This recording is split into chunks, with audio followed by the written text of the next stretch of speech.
Bom, então vamos lá. Hoje nós vamos falar então de rede de ar comprimido.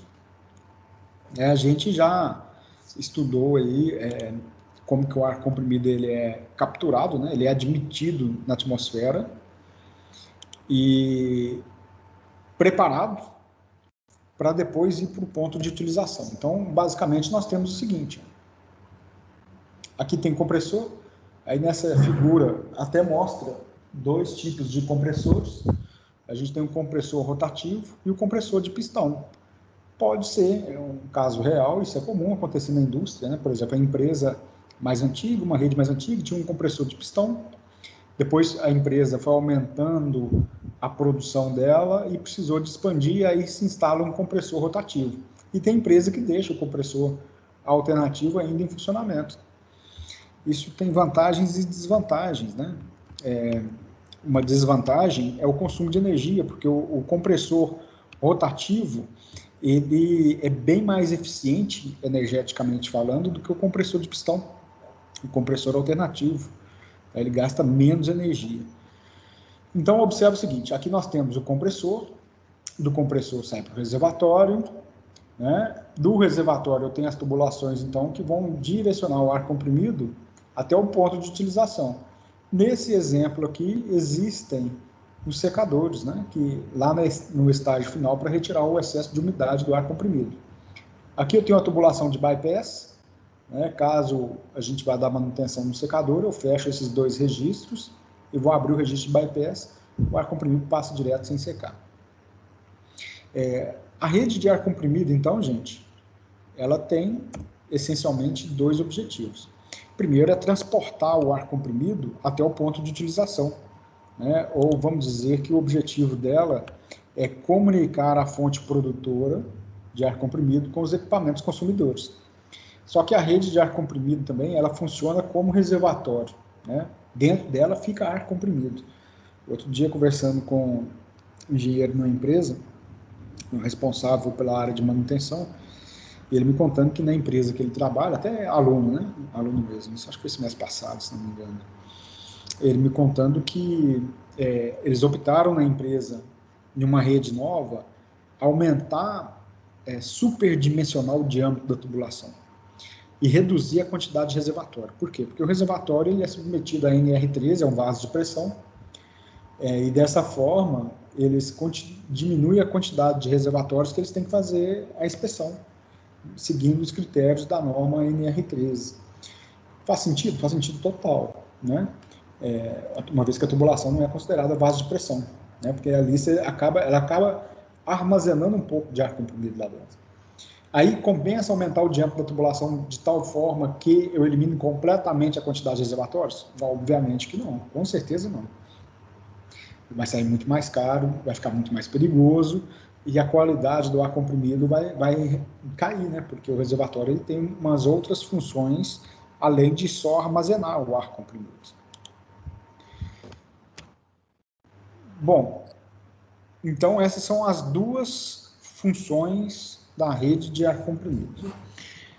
A rede de ar comprimido, gente, também ela precisa de atender alguns requisitos, né? Algumas funcionalidades. E essas funcionalidades são o seguinte: ela precisa de ter pequena queda de pressão, ou seja, a perda de carga na rede de ar comprimido tem que ser o menor possível, né? Ela não pode ter vazamento, porque vazamento é perda de potência, perda de produtividade e aumento do consumo de energia no compressor para compensar o vazamento. Ideal também que a rede de ar comprimido ela tem uma grande capacidade de separar o condensado, né? Ou seja, de retirar, ajudar na retirada da umidade do ar comprimido. A rede de ar comprimido, ela pode ser instalada de acordo com alguns critérios, né, ou alguns tipos de instalação. Esse tipo de instalação a gente vai chamar de topologia ou layout. E a topologia ou layout da rede de ar comprimido podem ser de três tipos. A gente tem a rede de ar comprimido, que é do tipo circuito aberto, ou seja, aqui está o compressor, representado aí pela simbologia correta, tem um registro geral, a rede de ar comprimido sai do local onde que ele é produzido e vai até os pontos de utilização. Chega lá no final da rede, você tem um tampão, a rede ela é isolada, né, vedada. Então, esse é o tipo de rede, né, a topologia ou layout que é chamado de circuito aberto. Existe também a topologia que é de circuito fechado, né, circuito anel, né, ou topologia anel. Aqui, olha, a gente tem a rede, né, a unidade produtora, o compressor, o ar comprimido passa por um determinado galpão, um layout, né, topologia industrial, e ele volta aqui no início, conectado. E tem o circuito combinado, que, desculpa, aqui a gente tem uma mesclagem do circuito aberto com circuito fechado, tá bom? Bom, então é o seguinte, onde que a gente usa o circuito fechado, né, topologia do circuito fechado? Ele tem uma característica que é, primeiro, que ele ajuda a equilibrar a pressão, né, manter a pressão constante.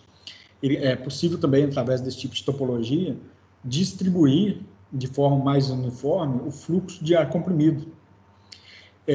Mas tem uma dificuldade que é de separar a umidade, né, o condensado, devido ao duplo sentido. O que é o duplo sentido?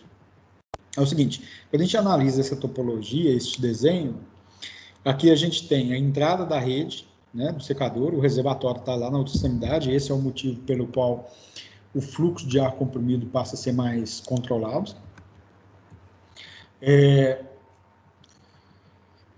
Se houver uma maior quantidade de máquinas desse lado aqui, ó, operando em funcionamento, o fluxo vai ser nesse sentido. Ô, Arthur. Oi. Você está compartilhando a tela? Para mim não está aparecendo não, tá só a sua câmera. Que é isso, gente? Caiu então? Para mim tem quanto tempo que está assim? 1 minuto. 1 minuto. Caiu e eu não percebi. Deixa eu voltar aqui com o compartilhamento então. Chegou aí agora? Chegou, beleza. Agora sim. Ok. Bom, então aqui, ó, esse aqui é o desenho do circuito fechado, circuito em anel, né? Tem a entrada do secador de ar, né, ou seja, do compressor, né, secador, quando houver secador. Um reservatório lá na outra extremidade, isso ajuda a manter uma pressão constante, né, na rede. E o que eu estava dizendo é o seguinte, suponhamos que essas máquinas desse lado aqui estão em operação e as de cá estão desligadas. Então, o fluxo de ar vai ser nesse sentido aqui, ó. Mas pode haver uma inversão do fluxo quando, por exemplo, eu tiver somente uma máquina ligada do lado de cá e as outras ligadas do outro lado. Então, o fluxo de ar pode ser nesse sentido. Então, o condensado, dessa forma, ele pode ficar aprisionado dentro da tubulação, né? A gente tem dificuldade de sair o condensado da rede. Isso é uma desvantagem desse tipo de rede, mas ela é muito utilizada, né? Uma topologia mais simples, mas que, dependendo da complexidade, a configuração do layout produtivo da fábrica pode ser instalado dessa forma. Mas, porém, existe uma outra topologia que é muito utilizada na indústria, que é o circuito combinado. O circuito combinado, ele tem uma mistura, então, de circuito aberto com circuito fechado. E o princípio dele é o seguinte.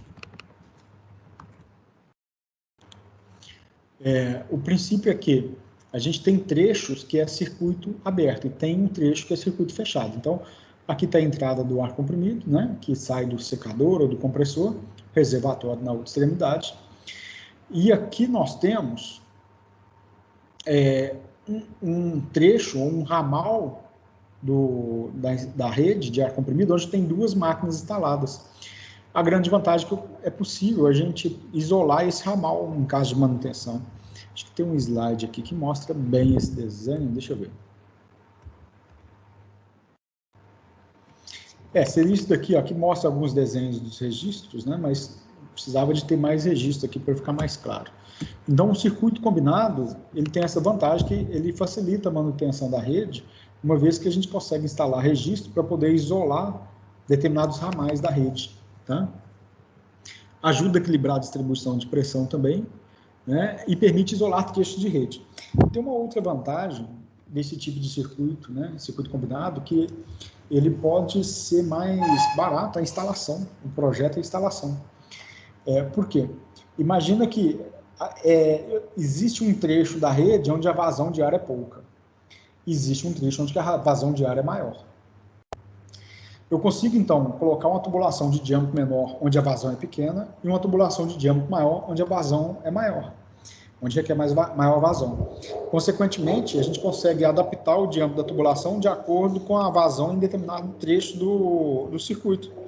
Isso é muito interessante, para eu não precisar de colocar tudo no diâmetro maior, ter uma tubulação toda com um diâmetro de 2 polegadas, eu posso ter trecho de 2 polegadas, trecho de 3/4, trecho de meia polegada, 1 polegada, de acordo com a vazão. Então, isso fica mais barato, né? A instalação, a aquisição dos componentes da rede fica mais baratos. Ficam mais baratos. Bom, então, nós temos esses 3 tipos de topologia, que é circuito aberto, o circuito fechado e o circuito combinado, que é o mais utilizado nesse caso. Nesse desenho aqui, ó, dá para perceber que existe uma rede que é chamada de rede mestra, aqui em cima, que tem um diâmetro maior, e os ramais derivam da rede mestra com diâmetro menor. Então, aqui tem um ramal com diâmetro menor, a vazão aqui é menor, aqui tem um outro ramal com outra vazão. Tá?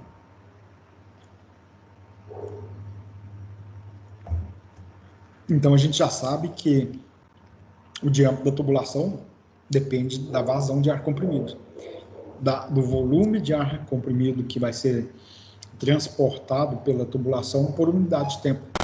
Então, gente, na hora de instalar a tubulação, a gente tem que tomar cuidado com a curvatura dos raios. A curvatura mínima, né? Ela está relacionada com o diâmetro da tubulação. O que é uma regra de projeto? O que é recomendável? Que o raio da curva tem que ser no mínimo 2 vezes o diâmetro da tubulação. Isso é um parâmetro mínimo. O ideal é que fosse o maior possível, né? Dessa forma, a gente ganha em redução de perda de carga, tá bom? Outros cuidados que a gente tem que ter na instalação, daqui a pouco nós vamos voltar para o dimensionamento da rede de ar comprimido, é o seguinte: nós precisamos de, igual a gente comentou agora há pouco, né? Uma das funções da rede de ar comprimido é de eliminar o condensado, né? Ajudar a eliminar a quantidade de umidade que tem no ar comprimido. Como que isso é possível? Naturalmente, né, à medida que a pressão ela vai caindo, o condensado ele vai se transformar, a umidade, né, o ar, a água presente no ar, ela vai se condensando na forma líquida. Eu tenho que ter uma forma de escoar esse condensado. Então, por isso que na hora de instalar a rede de ar comprimido, é recomendável que ela tenha um aclive, né? um declive. Ela vai caindo até um determinado ponto. Porque, naturalmente, a água vai escoando e lá no final da rede, ou em determinados pontos da rede, se instala por purgadores. Então, tem aqui o purgador. Ó. Se nessa rede secundária, né, houver condensado, a gente expurga por aqui. Caso contrário, ele vai condensando, porque o condensado ele não sobe aqui, ó. Ele vai condensando e lá no final da rede a gente instala um purgador. O recomendável, então, que essa inclinação seja aí de 0,5% a 2% de queda, tá? Do comprimento total. Importante também, por que se faz a conexão por cima, podendo ser feita através de T ou soldado? Hoje não se usa muita solda, né, mas as redes pneumáticas antigas se soldavam tubulação assim, desse jeito. A função realmente é não deixar o condensado da rede primária passar para a rede secundária. Ele fica preso na rede primária, consequentemente ele vai escoando e lá no final da rede a gente retira, né, o condensado. Aqui tem uma foto, né, que eu trouxe, ó, mostra a rede primária, tá bom? E aqui uma tomada, né, um tape de derivação para o ramal secundário.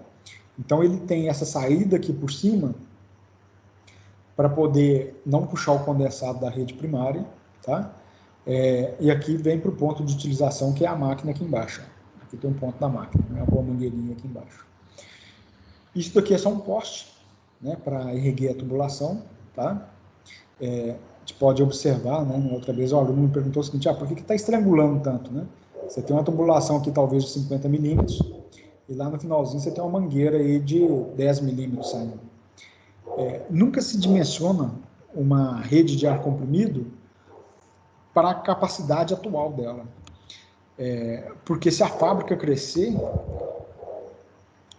e a vazão aumentar demais, o diâmetro da tubulação vai ficar pequeno. Aumenta a perda de carga e, consequentemente, a queda de pressão. Então, na hora de você dimensionar a tubulação, você considera a expansão. Observa que o galpão aqui está todo vazio, não tem máquina. Então, quando se vai construir o galpão, você joga uma reserva para cima, por exemplo.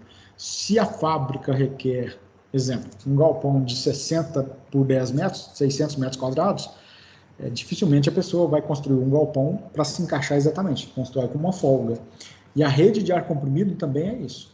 Se o consumo total de ar comprimido for de 500 metros cúbicos por hora, você joga aí em torno de 30% a mais, não existe regra para isso, tá? Isso depende com a percepção com o dono da fábrica, com o empresário. Você pergunta para ele, olha, a sua perspectiva é crescer a produção em quanto tempo? Ele pode falar, não, eu quero crescer aí 30% no próximo ano. Então ele vai colocar mais máquina, vai aumentar o consumo de ar, e a tubulação já tem que prever isso. Se você dimensionar o diâmetro da tubulação na risca, em cima, na hora que a fábrica começar a crescer e aumentar a quantidade de máquina, aumentando a vazão de ar comprimido, as máquinas não vão funcionar direito porque a queda de pressão vai aumentar. A queda de pressão vai ser tanta que às vezes um cilindro pneumático não consegue nem avançar direito, ele começa a movimentar e para, não tem pressão. Aí qual que é a maneira de resolver? Você vai pensar assim, a maneira mais correta é trocar a tubulação por uma de diâmetro maior, mas não precisa. Se já tem essa tubulação, eu posso simplesmente passar um outro tubo, e dividir a rede. Aí já começa a ser uma gambiarra, mas seria a solução talvez menos impactante. Por isso que, então, na hora de dimensionar, e nós vamos fazer isso nos exercícios, a gente nunca vai dimensionar em cima da linha, bem à risca. A gente sempre vai considerar aí uma reserva para expansão, tá bom? Bom, então... Essa reserva, no caso, tem que ser no mínimo 30%? Não é no mínimo. É difícil, sabe? Mas pode ser 20, pode ser 15. Você tem que ter uma reserva, a não ser que o dono da empresa fala o seguinte, essa fábrica não vai crescer, o consumo vai ser isso eternamente. Cara, aí beleza, você pode dimensionar em cima. Olha, gente, aqui, então a gente pode observar o seguinte, que existe a tubulação principal, tá aqui, aqui a tubulação primária, rede primária, a rede secundária. A rede secundária, ela tem um dispositivo lá no final, que é o chamado de unidade de condicionamento, é o ponto de utilização do ar comprimido. Daqui a pouquinho nós vamos falar dele, tá bom? Então a gente sabe que a tubulação, ela funciona, o objetivo dela é transportar o ar comprimido, ela também funciona como reservatório.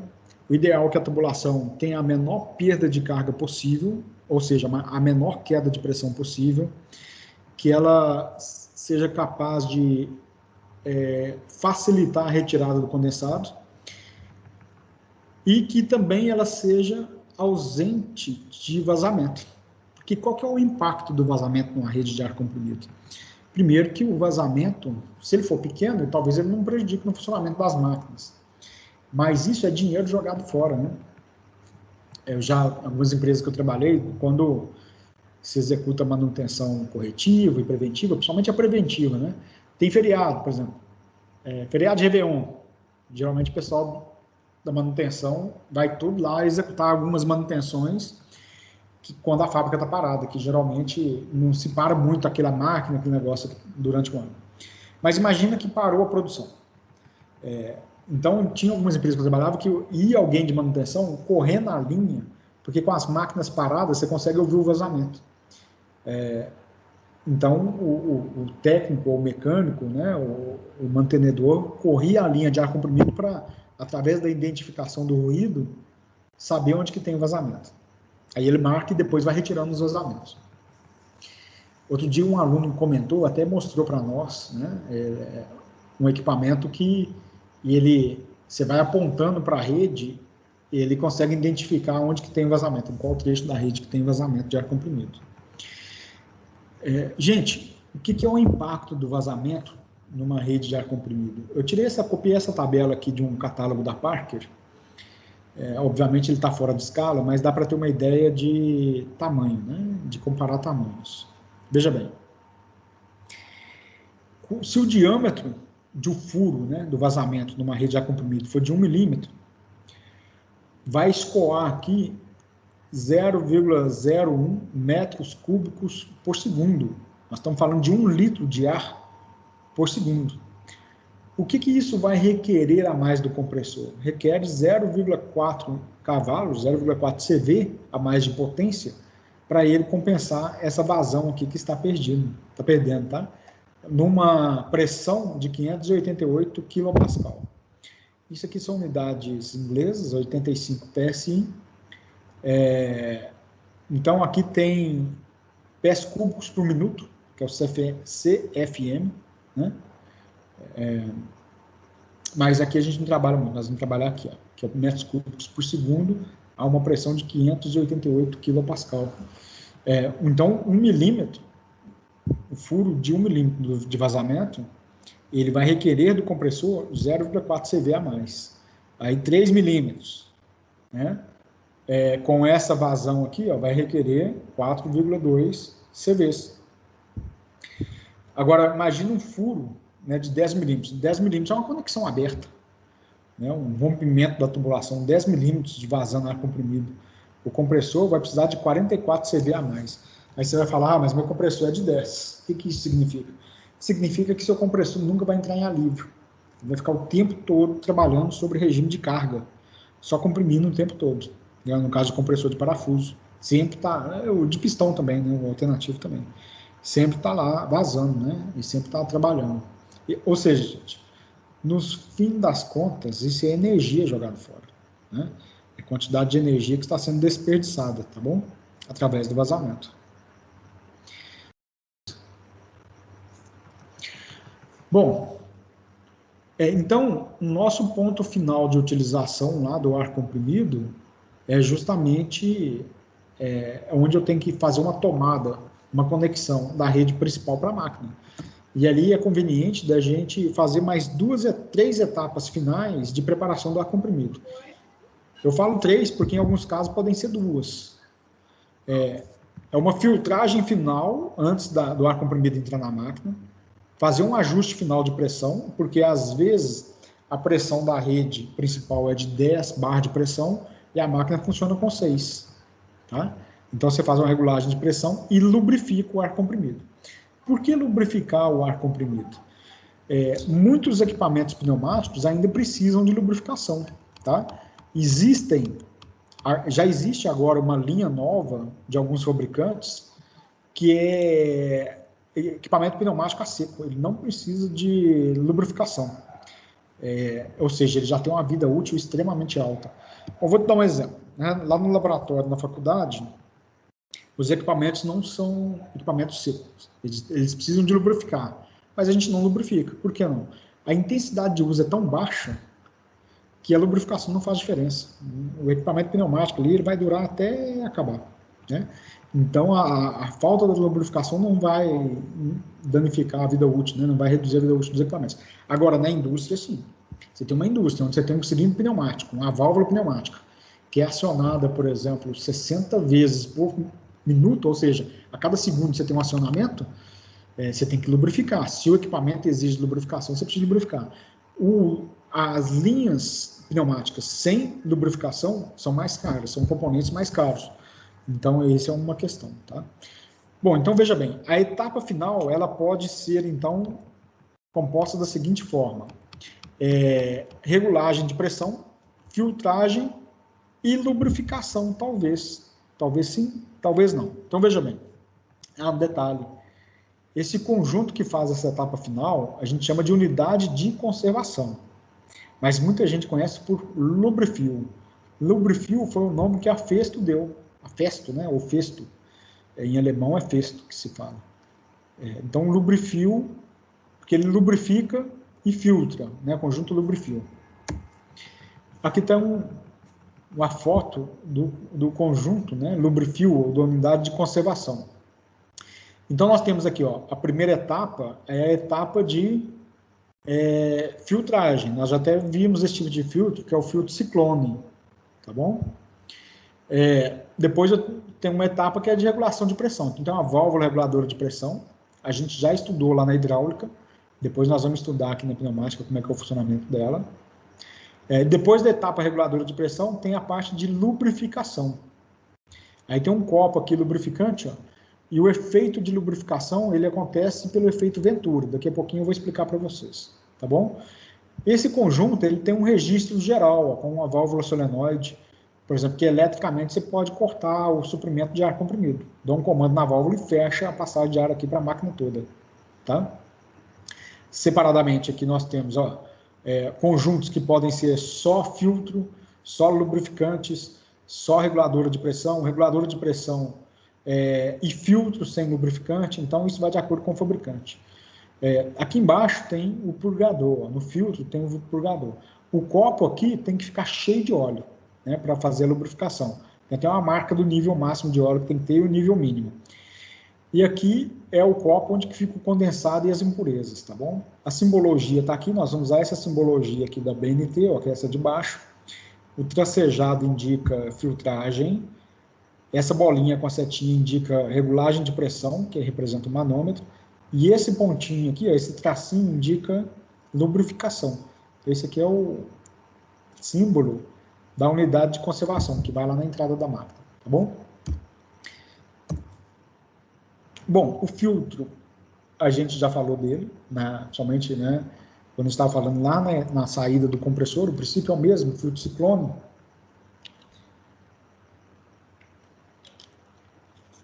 O ar comprimido, ele entra aqui no filtro, e aqui tem uns anteparos que fazem o ar comprimido girar dentro do filtro, dentro do copo. Então, por um efeito da força centrífuga, o particulado que é mais pesado, como condensado e impurezas, vão colar na parede do copo e descer. O ar comprimido, ele passa aqui por baixo e vai para a linha de saída filtrado, sem impurezas e sem condensado, tá bom? Vai enchendo o copo, e a gente tem que fazer a drenagem, né, manual, né? O purgador manual é uma porquinha que tem aqui embaixo, a gente afrouxa a porquinha, o ar comprimido expulsa o condensado para baixo, aí começa a sair aquele líquido branco, que é a mistura da água e do óleo. Quando ele esgota e começa a sair só o ar, você fecha de novo e pronto, está esgotado.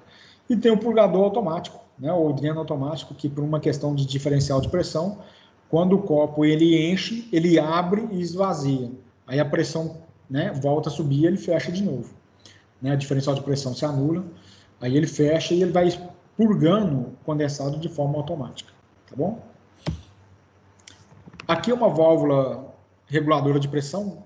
O princípio dela é muito parecido com aquilo que a gente viu na hidráulica. Depois nós vamos estudar mais a fundo, né? Mas lá a gente viu as válvulas reguladoras de pressão pré-operadas. Mas aqui, ó, conforme até o exemplo que o Breno citou, é uma válvula reguladora de pressão, né? Ela mantém a pressão de saída constante. Eu entro com 10 bar e sai 6 bar e a pressão de saída fica sempre constante, 6 bar. Se a pressão de entrada cair ou subir, a saída sempre vai ser 6 bar, desde que a pressão de entrada não caia abaixo de 6 bar, que é a pressão que eu regulei na saída, aí ela começa a cair. Aqui o manômetro, a gente já falou do manômetro, tubo de Bourdon, né? Coloca a pressão aqui, o tubo de Bourdon vai se deformar, aí ele movimenta esse sistema de cremalheiro, no sistema relojoeiro que chama, e o ponteiro vai defletir acusando a pressão correta. Tá aqui a simbologia do manômetro e da válvula reguladora de pressão, tá? Então, gente, a gente pode ter uma unidade de condicionamento que basicamente é regulador de pressão e filtro, só os dois, sem lubrificação. Isso é muito comum, principalmente com essa nova linha de pneumática, que é de equipamentos a seco, tá? Tá aqui a simbologia, não tem o tracinho aqui do lado que representa a lubrificação. Mas, no entanto, se a gente quiser instalar o elemento lubrificador, o princípio dele se baseia no princípio do efeito Venturi, né? O princípio do efeito Venturi, até baseado no que a gente acabou de falar agora há pouco, sobre perda de carga, É o seguinte, ó, deixa eu desenhar aqui em cima. Vamos imaginar que a gente tem uma tubulação.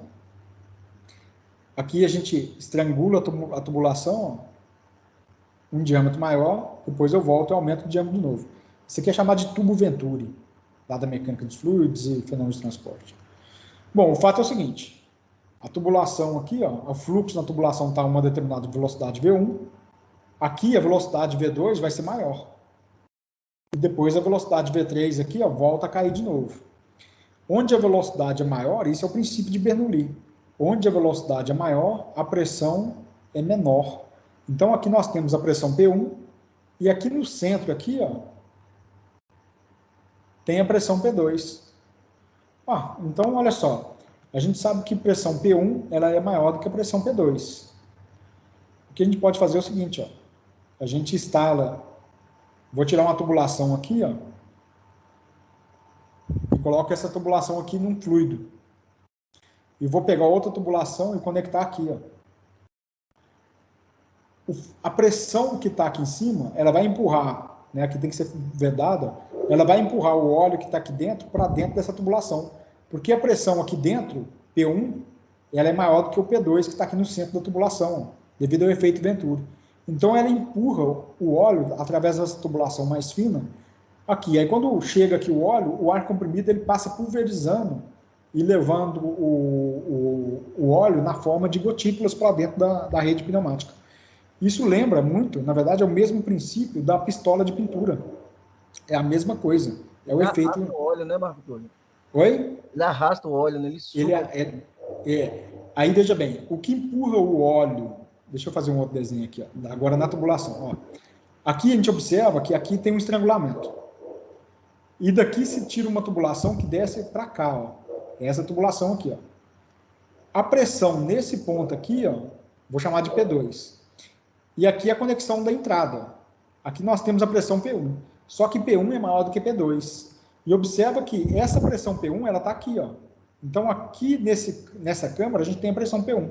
Essa pressão P1 está empurrando o óleo aqui para baixo. Quando a gente fala que está empurrando o óleo para baixo, na verdade essa pressão está empurrando o óleo para dentro dessa tubulação. Aí esse óleo sobe, né, devido ao diferencial de pressão. Quando chega aqui, ó, você tem o ar comprimido passando a uma velocidade alta. Aí ele pulveriza o óleo dentro do ar comprimido e segue para a tubulação adiante. Isso é o princípio de funcionamento da pistola de pintura.